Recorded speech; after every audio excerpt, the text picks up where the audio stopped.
Une femme noire, vêtue d'un simple sweat à capuche et d'un pantalon de voyage, se tenait sur le tarmac luisant de pluie. Devant elle, un jet privé Gulfstream G7 Sense d'une valeur de 70 millions de dollars scintillait sous les lumières de l'aéroport. C'était lui, le pilote, un porte-bloc à la main, qui lui barrait le passage. « Vous ne correspondez pas au profil », ricana-t-il. « C'est un vol privé. Descendez de mon appareil. » Il la prenait pour une intruse. Il se croyait maître de la situation. Ce qu'il ignorait, c'est que la femme qu'il venait d'insulter n'était pas une simple passagère. Elle était sa nouvelle patronne. Et les prochains mots qu'il entendrait ne seraient pas « préparez-vous au décollage », mais « videz votre casier ». Le ciel au-dessus du petit aéroport de Deauville avait la couleur d'une échymose récente. Un crachin froid et misérable de novembre balayait le tarmac, rendant le monde exclusif de l'aviation privée un peu moins glamour.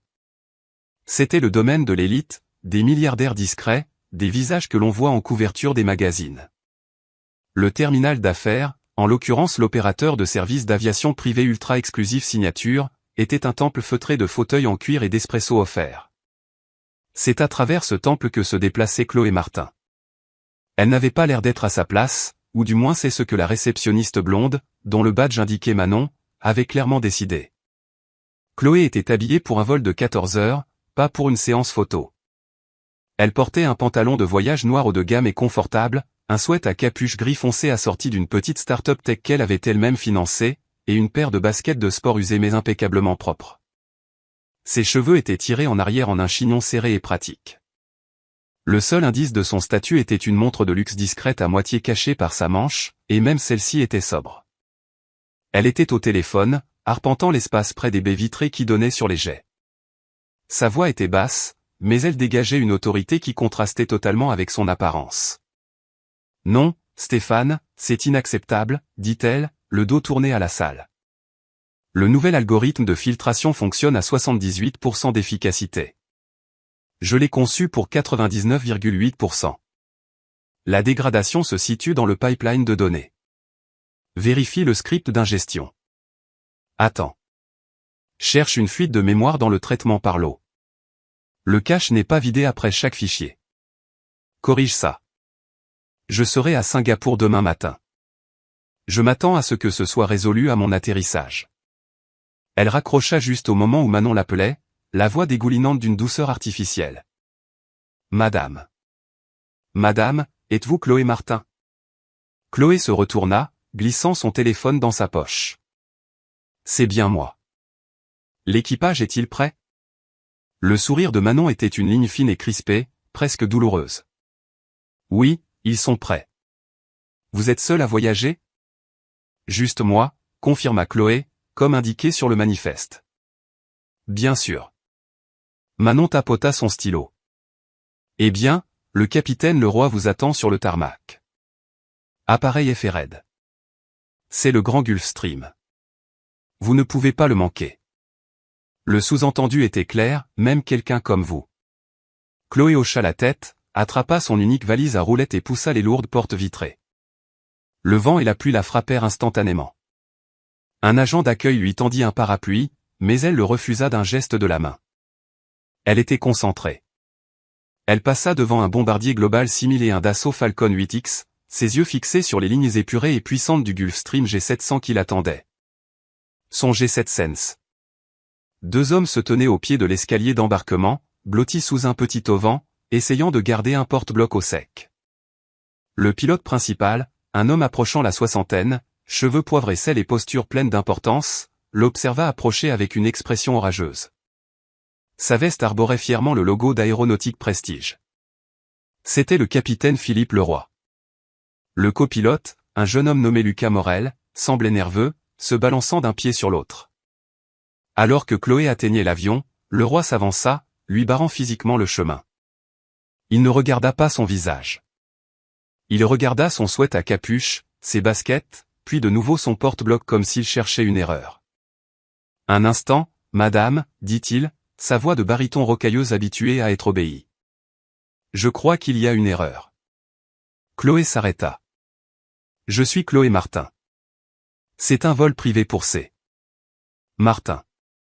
Je suis le capitaine Philippe Leroy, déclara-t-il, comme si ce nom devait tout régler. Et je suis responsable de cet aéronef. C'est un vol privé pour Madame C. Martin, une cliente très importante. Je suis Chloé Martin, répéta-t-elle calmement, bien qu'un froid familier s'insinuait dans son ventre. Elle avait déjà vécu ça. Pas depuis longtemps, et jamais de manière aussi flagrante, mais le scénario était connu. Le roi éclata de rire, un aboiement court, sec et incrédule. Bien sûr. Écoutez, je ne sais pas quel genre d'arnaque vous essayez de monter ou si vous êtes une de ces influenceuses qui cherchent une photo pour Instagram, mais c'est un appareil à 70 millions de dollars, et ma politique est de tolérance zéro pour les atteintes à la sécurité. La mâchoire de Chloé se crispa. Capitaine, je ne suis pas une influenceuse. Je suis votre passagère. Mon nom est sur votre manifeste. Maintenant, puis-je monter à bord, s'il vous plaît? J'ai un emploi du temps à respecter. Le manifeste indique C. Martin. Lança le roi, son visage devenant rouge et tacheté. Nous attendions un monsieur, ou du moins quelqu'un qui. Eh bien, franchement, vous ne correspondez pas au profil. Je ne corresponds pas au profil, répéta Chloé, sa voix dangereusement basse. Le profil pourquoi? Pour posséder un jet, ou simplement pour voyager dedans. Le copilote, Lucas, grimaça et baissa les yeux. Il voulait clairement être n'importe où sauf ici. Le profil d'un individu fortuné qui affrète un G7 Sense, rétorqua le roi. On dirait que vous vous êtes perdu en cherchant l'air de restauration. Maintenant, je vais vous demander poliment une seule fois de retourner au terminal. Je vais demander à la sécurité du FBO de vous y retrouver. Vous me refusez l'accès à mon vol? Je vous refuse l'accès à mon aéronef, corrigea le roi en bombant le torse. Je suis le commandant de bord. Mon autorité est absolue. Ma parole fait loi. Et je dis que vous ne montez pas dans cet avion. C'est un risque pour la sécurité.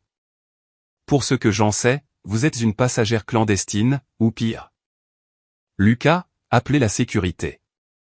Dites-leur que nous avons une intruse sur le tarmac. Chloé leva une main. Ce ne sera pas nécessaire. Oh, si, c'est nécessaire, madame. Non, dit Chloé, ses yeux se fixant sur les siens. C'est inutile parce que vous avez raison sur un point, capitaine. Il y a bien eu une erreur. Mais ce n'est pas la mienne. C'est la vôtre. Elle plongea la main dans sa poche, mais ce n'était pas pour une pièce d'identité. C'était pour son téléphone. Le capitaine le roi se moqua en voyant le téléphone. Quoi? Vous allez appeler votre avocat? Vos relations? Laissez tomber. J'ai tout vu. Je vole depuis 30 ans, ma petite. J'ai eu des princes saoudiens et des milliardaires de la tech dans mes avions. Je sais à quoi ils ressemblent. Et vous? Vous n'en êtes pas une. Lucas, tu as appelé la sécurité? Aboya le roi, sans quitter Chloé des yeux. Le copilote, Lucas Morel, tripota sa radio, son regard oscillant nerveusement entre le capitaine en colère et la femme étrangement calme. Capitaine, peut-être qu'on devrait juste vérifier sa carte d'identité. Le FBO a dû. Le FBO est géré par une gamine de 20 ans qui s'intéresse plus à ses ongles, gronda le roi. Je suis la dernière ligne de défense pour cet appareil. Je ne fais pas confiance à son jugement, et je ne vous fais certainement pas confiance. Il fit un geste dédaigneux vers Chloé. Vous volez depuis 30 ans, dit Chloé, son pouce glissant sur son écran. Impressionnant. Vous êtes chez Aéronautique Prestige depuis. Quoi? 12 ans. L'arrogance de le roi vacilla une seconde. Une lueur de confusion traversa son visage. Comment? C'est une information publique. Ça ne veut rien dire. Et vous rendez compte à Stéphane Bernard, le directeur des opérations de vol, continua Chloé, sa voix aussi tranchante qu'un scalpel. Tout le monde rend compte à Stéphane, dit le roi, essayant de reprendre pied. C'est le patron. Et c'est lui qui me félicitera pour avoir déjoué une menace potentielle à la sécurité. C'est drôle, dit Chloé. Je viens de raccrocher avec Stéphane. Elle appuya sur un numéro en composition abrégée. Le téléphone sonna une fois. On répondit immédiatement. Stéphane, dit-elle, sa voix formelle et glaciale. Chloé Martin. j'ai bien peur d'avoir un problème. Au nom de Chloé Martin, l'expression suffisante du capitaine Leroy ne s'estompa pas seulement.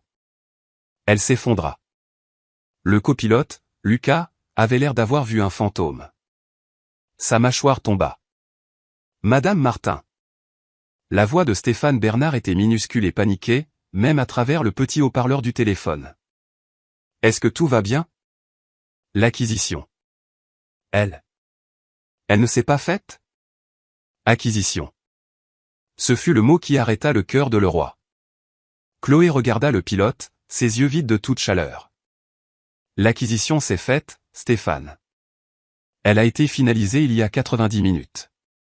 C'est pourquoi cette situation est si instructive. Je suis sur le tarmac de Deauville, devant le FRED. Le sang de Leroy se glaça. FRED. Ses initiales. Chloé. Martin. C'est un magnifique appareil, poursuivit Chloé, son regard fixé sur le pilote balbutiant. Un véritable honneur pour l'entreprise. Où ce le serait, si votre employé me laissait monter à bord? Quoi? Cria la voix de Stéphane. Qui vous en empêche? Madame Martin, je suis tellement désolé. Un certain capitaine Philippe Leroy, dit Chloé, sans jamais rompre le contact visuel. Il me dit. Quoi déjà, capitaine? Que je ne corresponds pas au profil. Que je suis un risque pour la sécurité. Il attend actuellement que la sécurité du FBO vienne m'arrêter pour intrusion. Un torrent de sons paniqués et confus sortit du téléphone. Stéphane Bernard hurlait, mais pas après Chloé. Il hurlait à quelqu'un en arrière-plan. Trouvez-moi Leroy. Trouvez-moi son dossier. Préparez ses papiers de licenciement. Leroy, le visage blanc comme une serviette, fit un pas en arrière en trébuchant. Madame Martin. Je ne savais pas. Je n'avais aucune idée. Mettez votre téléphone sur haut-parleur, Stéphane, ordonna Chloé. Un instant plus tard, la voix de Stéphane emplit le tarmac pluvieux, forte, claire et tremblante de terreur professionnelle. Capitaine Philippe Leroy. Leroy tressaillit comme s'il avait été frappé. Oui, monsieur le directeur Bernard, monsieur. Avez-vous la moindre idée de la personne à qui vous parlez, espèce d'idiot monumental? Hurla Stéphane. L'avez-vous? C'est. Martin n'est pas une cliente charter. C'est. Martin vient de signer le chèque qui a racheté Aéronautique Prestige à sa société mère. Cette acquisition dont j'ai parlé à tout le monde. C'était elle. Madame Chloé Martin n'est pas une patronne, capitaine. Elle est la patronne. Elle vous possède. Elle me possède. Elle possède le jet sur lequel vous vous tenez. Et vous ne la laissez pas monter à bord. Le silence qui suivit fut plus lourd et plus absolu que n'importe quel orage. La pluie, le vent, le gémissement lointain d'un autre jet en train de rouler, tout s'effaça. Il n'y avait que le son de la carrière de Philippe Leroy en train de partir à volo. Lucas Morel avait l'air de vouloir se cacher dans le train d'atterrissage. Leroy ouvrit la bouche, mais aucun son n'en sortit. Il regarda Chloé, les yeux suppliants. L'arrogance avait disparu, remplacée par la terreur brute et pathétique d'un homme qui vient de réaliser qu'il a commis une erreur qu'il ne pourra jamais réparer. Chloé l'observa. Elle laissa le silence s'étirer, le laissant s'y noyer. Finalement, elle lui parla, mais en s'adressant à son téléphone. Stéphane. Oui, Madame Martin. Oui, Madame. N'importe quoi. Cet homme, dit-elle en pointant un doigt unique et stable vers le roi, vient de faire preuve d'un manque de jugement catastrophique. Il n'a pas vérifié son manifeste. Il n'a pas vérifié mes qualifications. Il n'a pas appelé ses supérieurs. Il a pris une décision de commandement basée sur l'idée qu'il se faisait de mon apparence. Il m'a humilié. Il a retardé mon emploi du temps. Et il a exposé cette entreprise, mon entreprise, à un procès si énorme qu'il nous aurait mis en faillite. Tout ça par préjugé. Oui, madame. Il est viré, balbutia Stéphane. Non, Stéphane, dit Chloé. Il n'est pas viré. Viré, c'est trop facile. C'est ce qu'on dit quand quelqu'un part à la retraite. Elle fit un pas vers Philippe le roi, qui recula. Elle était maintenant assez proche pour parler juste au-dessus d'un murmure, mais sa voix portait avec une finalité absolue. Capitaine Philippe le roi, en tant que premier acte officiel en tant que nouvelle propriétaire d'Aéronautique Prestige, dit-elle, je mets fin à votre contrat de travail, avec effet immédiat. Vous êtes un passif. Vous êtes une honte. Et vous êtes en intrusion sur ma propriété. Veuillez remettre vos accréditations, votre badge d'entreprise et vos cartes d'accès à Monsieur Morel. Elle regarda le copilote blême. Vous êtes bien Monsieur Morel? Lucas se mit au garde à vous. Oui, madame. Officier pilote de ligne Lucas Morel. Bien, dit Chloé. Prenez ces badges. Ensuite, vous et moi allons effectuer une vérification pré-vol, car je dois toujours être à Singapour. Philippe le roi resta figé, la pluie se mêlant à la sueur froide sur son front. Les mots, prenez ces badges, flottaient dans l'air, une sentence pire que n'importe quelle insulte. C'était l'acte physique d'une castration d'un monde qu'il avait dominé pendant 3 décennies. Madame Martin, s'il vous plaît, balbutia le roi, sa voix un râle pathétique. C'était une erreur, un malentendu. Vous ne pouvez pas. 30 ans. J'ai un contrat. L'expression de Chloé resta impassible. Vous aviez un contrat. Stéphane, êtes-vous toujours en ligne? Oui, Madame Martin, vint la petite voix. Je suppose que le contrat de Monsieur le Roi a une clause de moralité et de conduite, qui interdit la négligence grave et un comportement qui expose l'entreprise à un risque juridique. Oui, Madame, dit Stéphane, sa voix retrouvant une once de force bureaucratique. Section 4A. Il est en rupture de contrat. Son licenciement est pour faute grave. Toutes les indemnités, toutes les options sur actions sont annulées. Le roi eut l'air d'avoir été frappé physiquement. Non. Non. Monsieur Morel, dit Chloé, sa voix coupant court au déni de le roi, ses badges. L'officier pilote de ligne Lucas Morel regarda le roi, son mentor, l'homme qui avait validé sa formation. Il vit la supplication dans les yeux de le roi, mais ensuite il regarda Chloé Martin, une femme qui venait d'acheter une compagnie d'aviation de 300 millions de dollars et se tenait maintenant sous la pluie comme si c'était une réunion de conseil d'administration. Il n'y avait pas de choix à faire. Il y avait seulement le futur et le passé. Lucas tendit une main tremblante. Philippe. S'il te plaît, ne rends pas les choses pires. L'utilisation de son prénom acheva le roi. La dernière parcelle de son autorité s'évapora. Il n'était plus capitaine.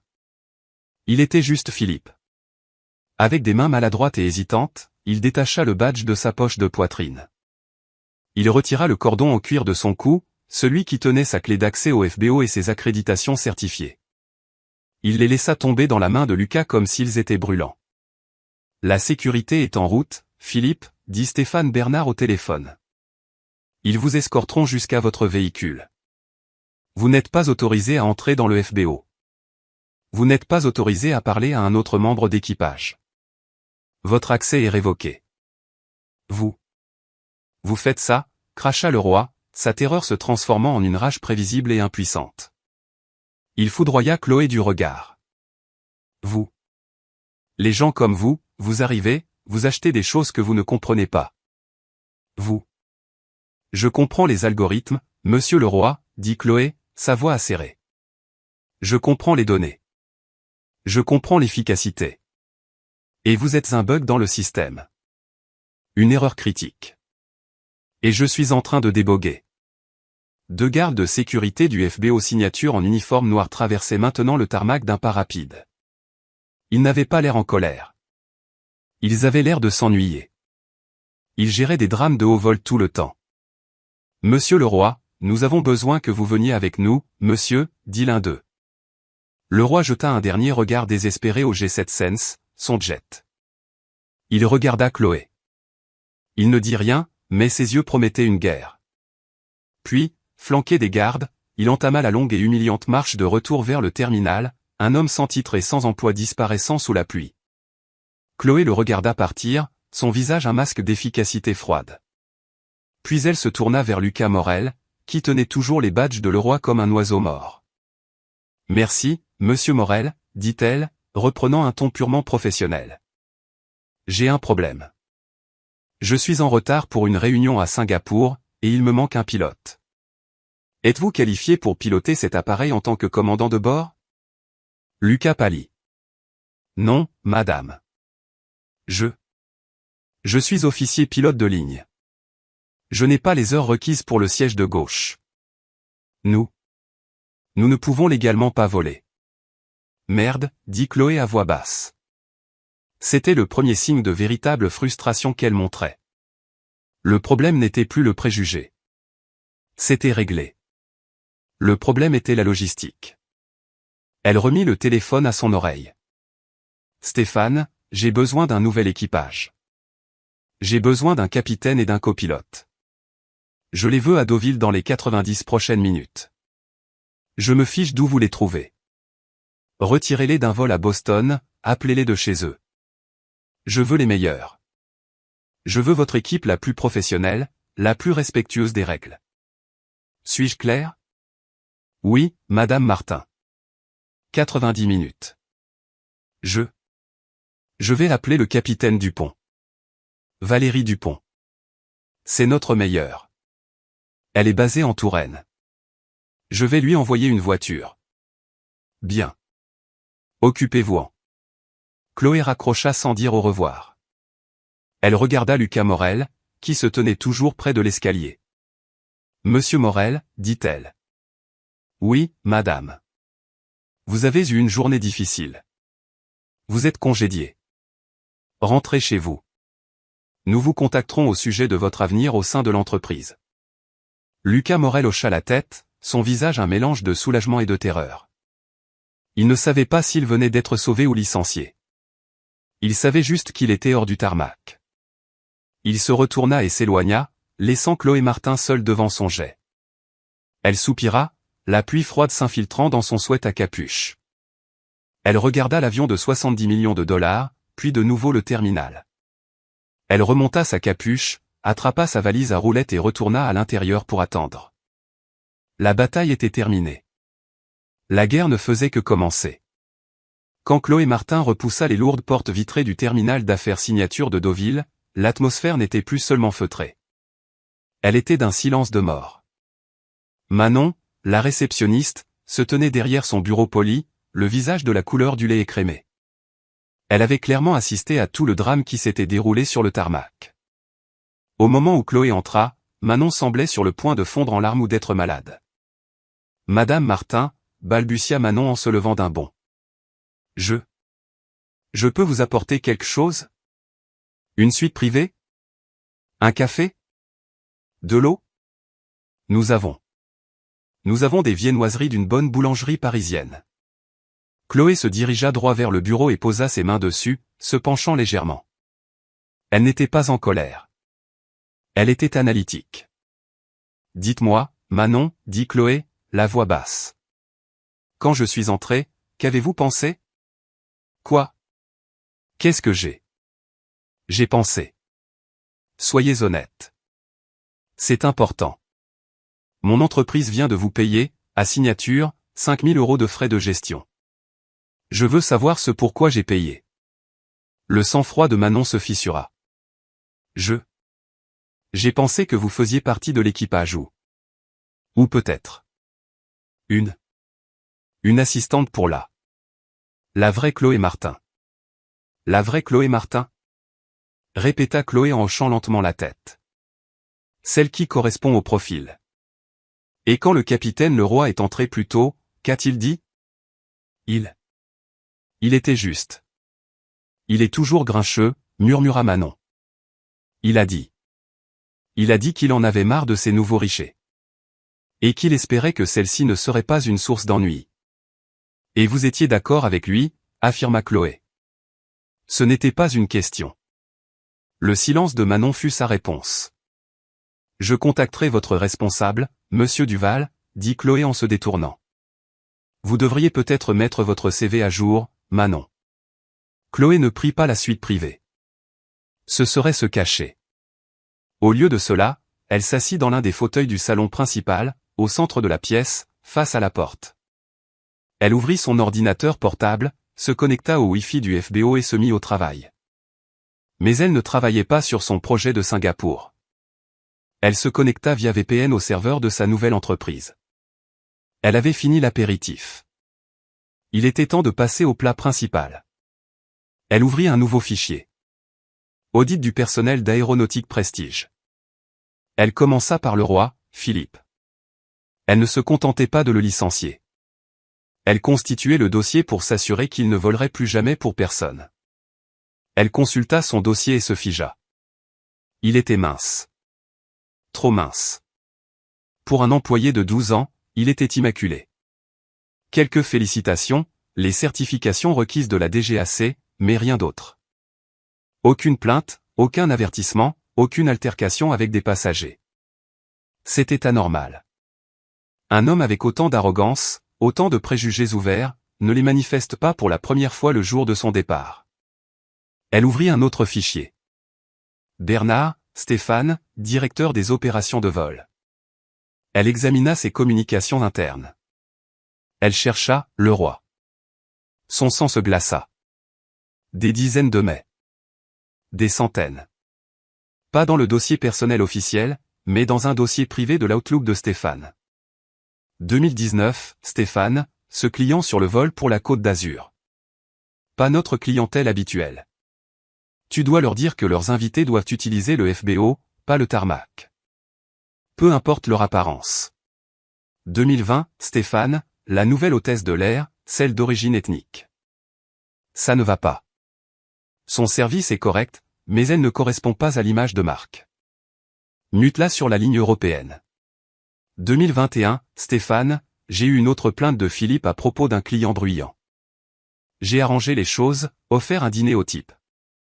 Philippe est pénible, mais c'est notre meilleur pilote. Je vais enterrer la plainte. Ce n'était pas seulement le roi. C'était Stéphane. Stéphane Bernard, l'homme qui avait semblé si vertueusement furieux au téléphone, ne protégeait pas sa nouvelle patronne.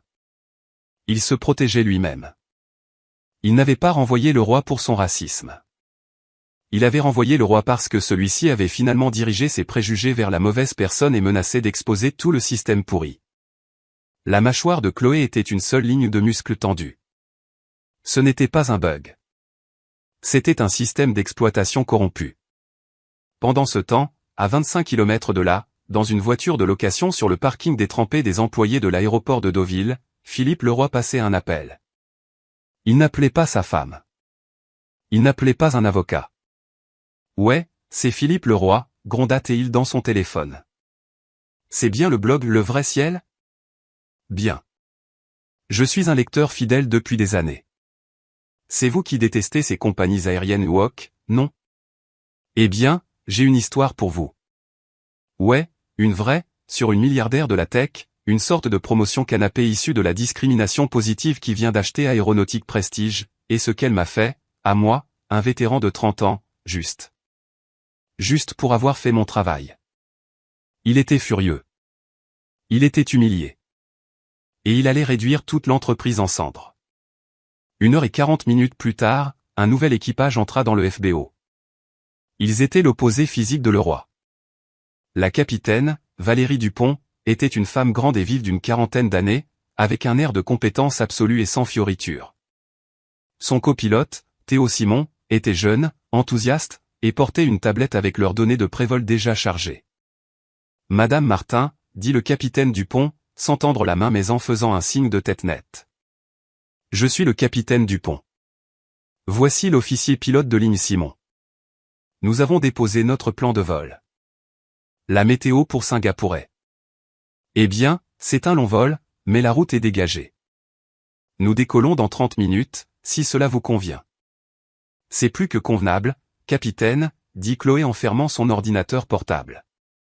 Pour la première fois de la journée, elle ressentit une once de soulagement. Voilà le standard. Nous serons à bord pour nos vérifications, dit Dupont. Elle et Simon se retournèrent et sortirent sur le tarmac, formant une seule unité professionnelle. Chloé rassembla ses affaires. Elle s'apprêtait à les suivre, à quitter enfin cet aéroport misérable, quand son téléphone sonna. L'écran affichait Bernard. Elle soupira et répondit. J'espère que ce sont de bonnes nouvelles, Stéphane. Madame Martin. Madame. La voix de Stéphane Bernard était encore pire qu'avant. Il n'était plus paniqué. Il était terrifié. Nous avons un problème secondaire. Qu'est-ce que c'est, Stéphane? Philippe Leroy n'a pas été escorté hors des lieux. Il a été escorté, madame. Mais il parle. Il a appelé le vrai ciel. C'est un blog d'aviation de droite un peu trash, mais il est lu par. Eh bien, par beaucoup de pilotes. Il raconte une histoire. Il dit que vous êtes une guerrière de la justice sociale en plein délire de pouvoir, que vous l'avez viré parce qu'il a soulevé des préoccupations de sécurité légitimes à votre sujet, et que c'était du racisme inversé. Chloé s'arrêta, la main sur la porte vitrée menant au tarmac. C'est un problème de relations publiques, Stéphane. Nous avons une équipe de communication. Gérez ça. Ce n'est pas tout le problème, s'étrangla Stéphane. Il menace. Il dit que si je ne soutiens pas sa version et que je ne confirme pas qu'il a été injustement licencié, il va publier des choses sur moi. Chloé devint parfaitement immobile. Les pièces du puzzle s'assemblèrent. Le dossier personnel impeccable, le dossier de mes privés qu'elle venait de trouver, le blog Le Vrai Ciel. C'était le véritable rebondissement. Quelle chose, Stéphane? Demanda-t-elle, sa voix pure comme de la glace. Stéphane Bernard craqua. Le barrage de sa pathétique autopréservation céda, et tout se déversa dans un torrent de confessions haletantes. Le roi. Il a eu des plaintes avant, Madame Martin. Des dizaines, au fil des ans. Je les ai gérées. Je les ai gardées hors de son dossier officiel. J'ai muté des hôtesses de l'air. J'ai offert des vols à des clients. C'était l'un de nos pilotes les plus anciens, un homme de 30 ans de métier. Je l'ai protégé. Je pensais que c'était juste Philippe qui était Philippe. C'est une culture de la vieille école. Il menace de dire que j'ai tout couvert, sauf si je le soutiens. Stéphane, dit Chloé, sa voix dangereusement calme. Êtes-vous en train de me dire que vous avez couvert un passif connu pendant des années, exposant cette entreprise à des millions de dommages potentiels, tout ça pour éviter de la paperasse? Madame Martin, s'il vous plaît. Je peux arranger ça, plaida Stéphane. Je vais appeler le blogueur. Je vais le payer. Je ferai n'importe quoi. Oui, vous le ferez, dit Chloé. Premièrement, vous ne ferez rien. Vous n'appellerez pas Philippe. Vous n'appellerez pas le blogueur. Vous ne supprimerez pas un seul fichier. Compris? Oui, madame. Mais. Deuxièmement, interrompit Chloé, je change mon plan de vol. Elle poussa la porte. La pluie avait cessé. Le capitaine Dupont était en haut de l'escalier, effectuant une vérification visuelle. Capitaine Dupont. Appela Chloé. La pilote se retourna, surprise. Oui, madame? Déposez un nouveau plan. Changement de destination. Nous n'allons pas à Singapour. Nous allons à Lyon. Siège social d'Aéronautique Prestige. Le capitaine Dupont ne s'y a pas. Elle ne demanda pas pourquoi. Elle ne se plaignit pas de la paperasse. Elle hocha simplement la tête. Oui, madame. Nouveau plan pour Lyon-Saint-Exupéry. Donnez-moi 10 minutes. Chloé reprit le téléphone avec le directeur gémissant. Stéphane. Oui. Oui, madame Martin. Je serai dans votre bureau dans 3 heures. Je veux les dossiers personnels complets et non expurgés de chaque pilote, chaque membre d'équipage de cabine et chaque planificateur de cette entreprise. Je les veux sur la table de la salle de conférence principale. Et Stéphane? Oui, madame? Appelez votre avocat. Dites-lui de vous y retrouver. Chloé raccrocha. Elle regarda le G7 Sense. Son jet. Son entreprise. Son problème. Elle monta les escaliers, ses baskets silencieuses sur le métal. En passant devant le capitaine Dupont, elle hocha la tête. Au travail. Le Gulfstream G7 Sense était rapide. En un peu moins de 3 heures, il descendit des nuages sombres pour entrer dans l'espace aérien lumineux et humide de Lyon. Le siège social d'Aéronautique Prestige, un bâtiment stérile de verre et d'acier, était une île d'anxiété silencieuse. Stéphane Bernard était là, comme demandé.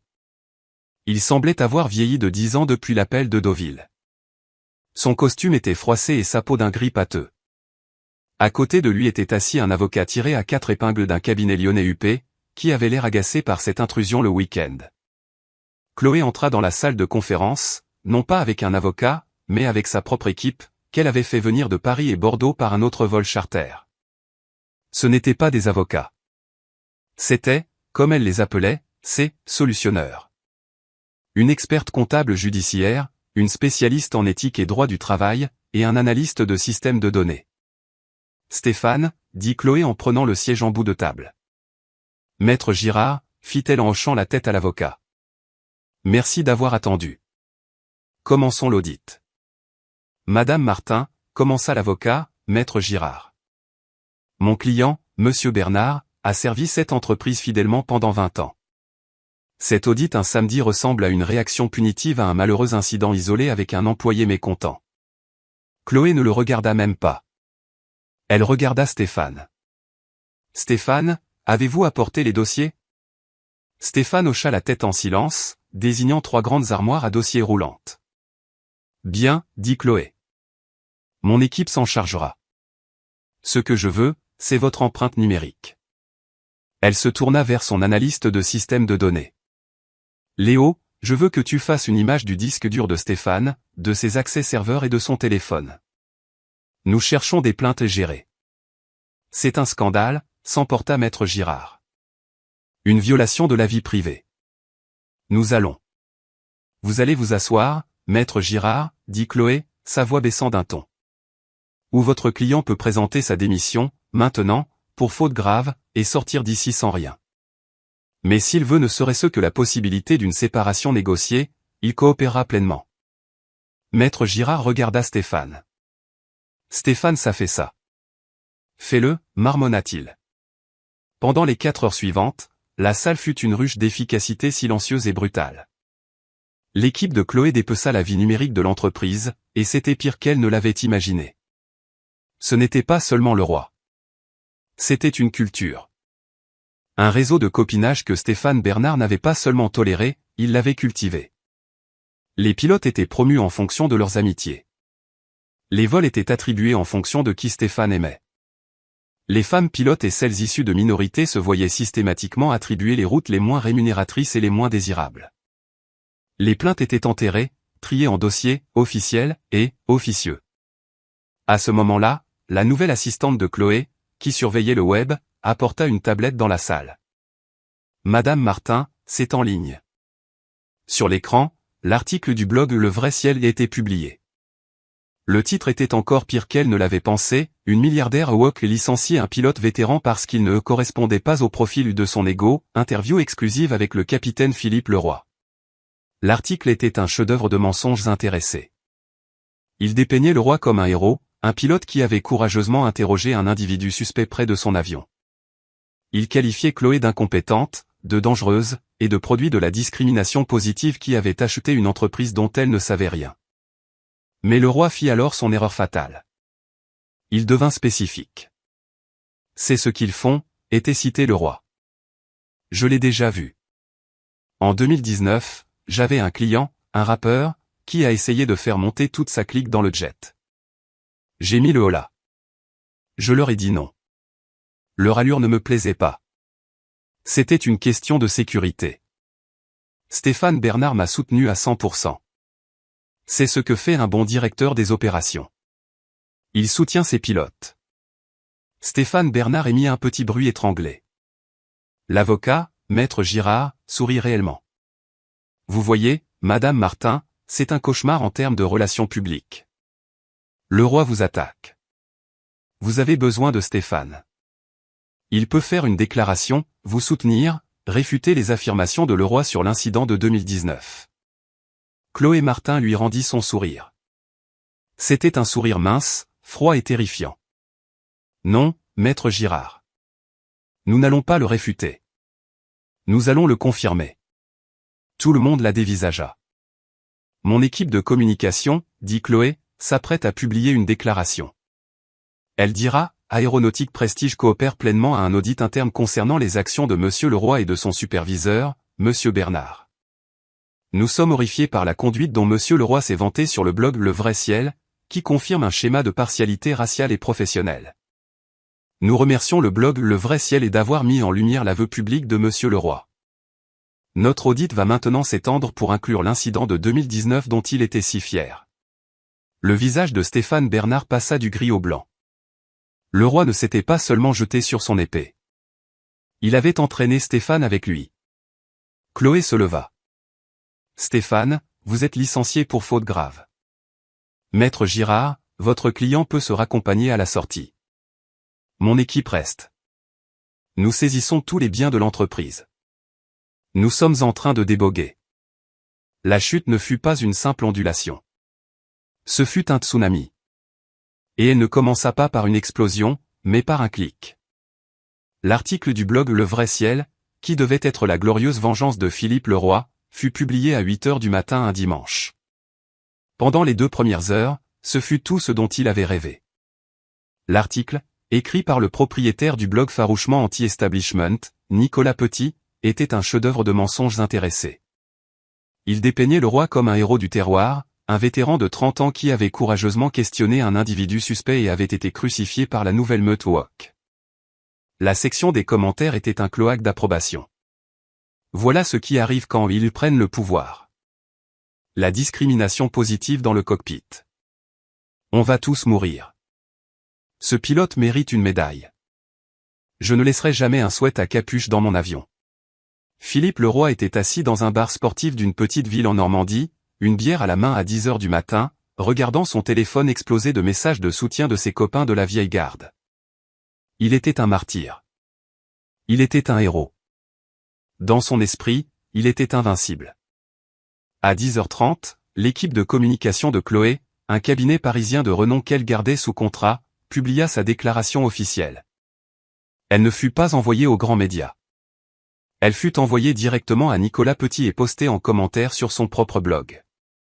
Aéronef Horizon, anciennement Aéronautique Prestige, souhaite remercier formellement Le Vrai Ciel pour son inestimable journalisme d'investigation. Nous menions un audit interne sur l'ancien employé Philippe Leroy. Nous n'étions cependant pas conscients de toute l'étendue de sa faute professionnelle jusqu'à ce qu'il l'avoue publiquement dans cet article même. L'admission par M. Leroy d'un incident en 2019 où il a immobilisé un vol parce qu'il n'aimait pas l'allure d'un client confirme un schéma de partialité raciale et professionnelle. Cet aveu, combiné à son licenciement pour faute grave à Deauville, a été transmis à la DGAC. Nous sommes également reconnaissants que M. Leroy ait impliqué son superviseur, M. Stéphane Bernard, ce qui a grandement aidé notre action en justice en cours contre M. Bernard pour faute grave. Nous utiliserons cet article et les citations de M. Leroy comme pièce à conviction numéro 1. Merci pour votre service. La section des commentaires devint silencieuse. Nicolas Petit, le blogueur, fixa son écran, son visage devenant d'un rouge tacheté profond. Il avait été manipulé. Il n'était pas un journaliste. Il était un pion. Cette milliardaire woke ne l'avait pas combattu. Elle l'avait utilisé. Elle l'avait remercié. Lui, un lion autoproclamé, avait été transformé en caniche. Sa réputation auprès de ses propres lecteurs était en jeu. Il avait été ridiculisé. Sa rage n'était plus dirigée contre Chloé. Elle était dirigée contre Leroy. Leroy lui avait menti, avait omis la véritable histoire et l'avait utilisée pour sa petite vengeance, qui venait de se retourner contre le blog. Petit devait contrôler le récit. Il devait être celui qui exposait la vérité. À 11 heures, un nouvel article fut publié sur Le Vrai Ciel. Mise à jour, l'audio brut. Philippe Leroy m'a menti. Écoutez la vérité par vous-même. Nicolas Petit mit en ligne l'intégralité de l'appel téléphonique non édité de 40 minutes. Et ce fut une catastrophe. L'audio était une immolation de carrière, de vie. ce n'était pas seulement un homme racontant sa version de l'histoire. C'était une tirade ivre et décousue. Les auditeurs entendirent Philippe Leroy, la voix légèrement pâteuse, déchaîner un torrent de fiel raciste, sexiste et profondément arrogant. Je te le dis, Nicolas, elle. C'est une de celles-là. Arrive comme si elle possédait l'endroit. Insulte raciale en souhaite à capuche. Je lui ai dit. J'ai dit, vous ne correspondez pas au profil. Et j'avais raison. C'est juste une intello de la tech issue de la discrimination positive. C'est comme ce rappeur en 2019, arrive avec toute sa clique, chaîne en or, et tu sais. Juste bruyant. J'ai dit à Stéphane, je ne fais pas voler ces animaux. Il m'a dit, t'inquiète, Philippe. Je m'en occupe. J'ai inventé un. Il rit. J'ai inventé un pépin du système de gestion de vol, falsifié le carnet de bord, cloué au sol tout ce putain d'avion. Stéphane lui a payé l'hôtel et... Il éclate de rire. Et il a enterré la plainte dans le budget des surplus de catering. Un génie. On l'a fait une douzaine de fois. Cette nouvelle hôtesse, tu sais. Celle d'origine ethnique. J'ai dit à Stéphane, ses cheveux. Ce n'est pas professionnel. Elle était sur mon G7 Sense, mon jet. Le lendemain, elle faisait un charter pour Clermont-Ferrand sur un King Air. Il renifle. Il sait comment gérer les choses. C'est un de la vieille école. L'audio était une grenade numérique et elle explosa sur tout ce qu'elle toucha. Le destin du capitaine Philippe Leroy. Ce fut le chef-d'œuvre du karma. La Direction générale de l'aviation civile, déjà alertée par la plainte initiale de Chloé, avait maintenant un aveu public irréfutable. Ils ne se contentèrent pas d'enquêter. Ils convoquèrent une audience formelle pour la révocation de sa licence de pilote de ligne. L'audience n'était pas un procès. C'était une exécution. Philippe Leroy était assis dans une salle de conférence stérile dans les bureaux parisiens de la DGAC. Il portait un costume mal ajusté, ses mains tremblaient visiblement. En face de lui, 3 administrateurs au visage de pierre. L'équipe de Chloé était là. Pas elle, mais ses solutionneurs. Son experte comptable judiciaire, Juliette, présenta le budget des surplus de catering, montrant une corrélation directe entre l'enterrement des plaintes et 4,2 millions d'euros de gestes commerciaux sous le code de Stéphane Bernard. Son analyste de système de données, Léo, présenta les fichiers serveurs non expurgés. Il afficha la plainte originale du passager de 2019 de l'équipe de management du rappeur, détaillant le problème mécanique soudain et inexpliqué et l'attitude non professionnelle et hostile du capitaine Leroy. Puis il afficha le carnet de maintenance falsifié pour ce vol, signé par Leroy, à côté du carnet de bord réel de l'avion qui ne montrait aucun pépin du système de gestion de vol. « Monsieur Leroy, dit l'administratrice principale, la voix dénuée d'émotion. Vous êtes enregistré sur un support audio dans un forum public admettant la falsification délibérée de documents officiels, spécifiquement un carnet de maintenance d'aéronef. Vous avez admis que cela a été fait non pas pour la sécurité, mais par préjugé personnel. Vous avez admis un schéma de ce comportement, encouragé par votre superviseur. C'était des paroles en l'air, balbutia Leroy. J'étais ivre. Je me vantais. Êtes-vous, sous serment, en train de nier avoir falsifié le carnet de bord de 2019 ? Leroy regarda le carnet. Il regarda l'administratrice. Il était piégé. Je ne me souviens pas. Alors nous allons vous le rappeler, dit l'administratrice. La DGAC conclut que vous, Philippe Leroy, avez démontré un schéma de conduite en violation directe des réglementations. Vous avez affiché un caractère antithétique au jugement, à la responsabilité et à la confiance requis d'un pilote de ligne. Vous avez délibérément falsifié des dossiers. Vous êtes, à notre avis, une menace directe pour la sécurité et l'intégrité de l'espace aérien national. Le verdict fut lu. Avec effet immédiat, votre licence de pilote de ligne est révoquée de façon permanente. Tous les privilèges de vol sont annulés. Ce n'était pas juste un licenciement. C'était la fin de son identité. Il ne pouvait pas piloter un G7 Sense. Il ne pouvait pas piloter un jet régional. Il ne pouvait légalement même pas piloter un Cessna 172 pour donner des leçons le week-end. Il était cloué au sol pour toujours. Ses amis de la vieille garde disparurent. L'audio les avait impliqués et ils se tairaient tous. Il essaya de trouver un emploi comme instructeur sur simulateur. La compagnie d'assurance de l'école vit son nom et refusa de le couvrir. La dernière fois que l'on entendit parler de lui, Philippe Leroy travaillait comme magasinier pour une entreprise d'épandage agricole dans la campagne profonde en Limousin, comptant des pesticides dans un hangar poussiéreux. Un homme qui avait commandé des jets de 70 millions de dollars, maintenant cloué au sol à vie, une blague dans l'industrie qu'il avait autrefois dominée. Le destin de Stéphane Bernard. Le destin de Stéphane n'était pas entre les mains de la DGAC, mais entre celles des avocats. L'équipe de Chloé, armée de l'audit et de l'audio, ne se contenta pas de le licencier. Ils intentèrent une action civile contre lui pour faute grave et manquement à l'obligation fiduciaire. Dans une salle de déposition stérile, l'avocat de Chloé exposa le cas. Monsieur Bernard, votre contrat stipulait que votre devoir principal était de protéger les actifs de l'entreprise et d'atténuer les risques. Est-ce correct? Oui. Mais. Et notre audit, mené par Madame Lefebvre ici présente, l'avocat fit un geste vers l'experte comptable, a déterminé que sur une période de 10 ans, vous avez activement contourné ce devoir. Vous avez coûté à cette entreprise environ 4,2 millions d'euros en vols offerts, séjours à l'hôtel et autres gestes, tout cela pour enterrer des plaintes officielles contre un groupe de pilotes privilégiés. Pouvez-vous expliquer pourquoi? Sous serment, Stéphane s'effondra. Il essaya de mentir. Il essaya de blâmer la culture d'entreprise. Il essaya de dire qu'il protégeait son équipe. L'avocat passa simplement un nouvel extrait de l'audio de Leroy. Stéphane est un génie. Il sait comment gérer les choses. Il enterre ça. Stéphane Bernard perdit tout. Le tribunal le jugea coupable de faute grave. Son licenciement pour faute grave fut confirmé, annulant son parachute doré, ses options sur action et l'intégralité de son indemnité de départ.